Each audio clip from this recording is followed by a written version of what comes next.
ఏమిటే అలా ఎంట్లో కష్టపడిపోతున్నావు? అయ్యో ఏమిటే వెండి కంచం లాంటి వీపు రాక్ కంచం అయిపోయింది ఏమిటి? అయ్యో ఏమిటా అలా కొడతావు? అత్తయ్య చెప్పింది ఎవరైనా ఒత్తిమి తీయేస్తే విరక్కొత్తమంది. ఎవరైనా అయితే సరే నీళ్ళు తోడు. నేను తాను మీరే తోడు. సరే మరే నువ్వు తోడు. నువ్వు తోడు. నేనా? నువ్వు తోడు. ఎందుకు ఎందుకు అలా కదులుకుంటావు? నమస్కారం అండి. ఏం రమ్మన్నారంట? రాతపని ఏమైనా వచ్చిందా? ఒట్టి రాత కాదు, తలరాత. నీ తలరాత మారిపోయిందయ్యా. కూర్చో. అదేమిటండి? ఏమీ లేదు, నువ్వు సారా గుట్టు పెట్టుకోవడానికి లైసెన్స్ వచ్చింది.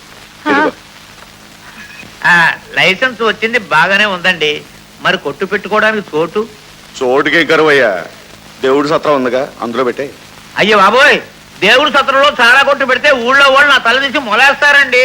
ఏడిశారు ఈ సింహంగా నక్కలేం చేస్తాయా? నీకెందుకు నువ్వు పెట్టుకో. ఆ నక్కలే కదండి మన పెత్తనం నట్టేట్లో కలిపింది. పెత్తనం తీసేసినా మున్సబగిరి తీసేలేరుగా. పై వాళ్ళ పర్మిషన్ ఉంది, నువ్వు కానీ. కానిస్తాను, కానీ మీరు పక్కన ఉండాలి. మనం తెర వెనుకనయ్యా, తెర ముందుకు రాకూడదు. నేను వస్తాను. అమ్మాయింగే ఓపెనింగ్ కి క్లోజింగ్ కి. ఓపెనింగ్ నువ్వు రానాయనా, క్లోజింగ్ నేను చూసుకుంటాను. ఓకే, అచ్చి బాత్ హై.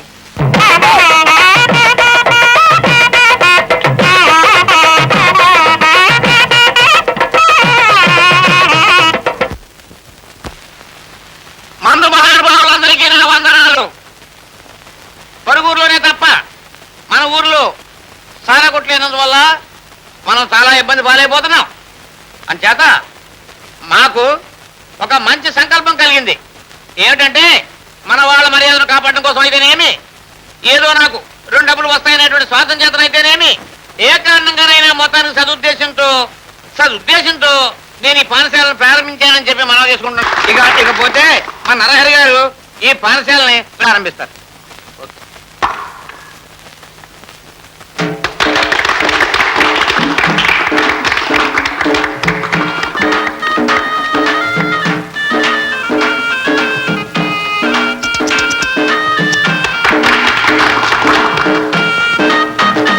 సాధించడమే కాదు, తాగాలి కూడా.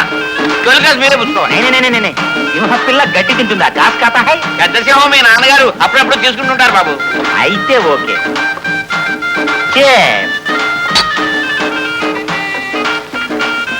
విజయ, ఏం సారా కుట్టాయని? ఏమిటి, ఏం తక్కువైంది? పుట్టిన తర్వాత ఏ చీకులో చింతకాయతో ఏర్పాటు చేయాలిగా.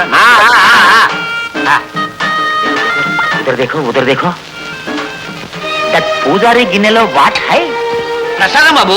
ఆ దేవుడు ఏమైనా తింటారా పాడా? తిండ్రా. అయ్యో అపవిత్రం. అయితే ఆ గిన్నె మాకిచ్చి మళ్ళీ ఉండికెళ్ళి పాపనయ్యా ఆ దేవుడికి. అయ్యో దేవుడు ప్రసాదాన్ని అపవిత్రం చేసేశారండి. అపవిత్రం గోల పెడుతున్నాడు. పవిత్రం చేయండిరా. ఎవరవాడు? ఎవర్నా? తాగుబోతు వెధవులకి మేనమావనరా.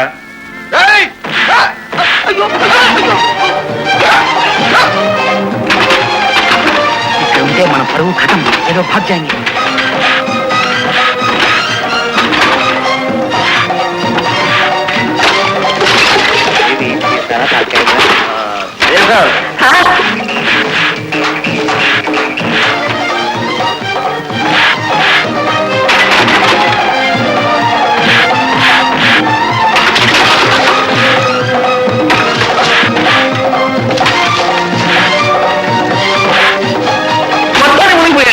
అయిపోయి బాబు.